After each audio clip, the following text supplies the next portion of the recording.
చేయాలి చేయాలి, ఏం కాదు, ఓపిక చేయండి, ఓపిక చేసుకోండి, ఇంకా చేయండి.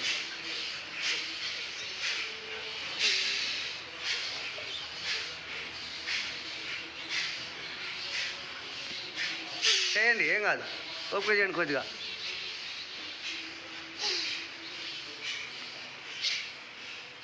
ఓకే, శూన్యకులకు వచ్చిన స్టాప్ చేసి కాలు దూరం చేసుకొని చేతులు వెనక పెట్టుకొని కొంచెం శ్వాస వెనక్కి ముందుకు అనుకుంటూ ఫ్రీగా ఉండండి. పాదాలు కదిలియండి, వేలు కదిలియండి.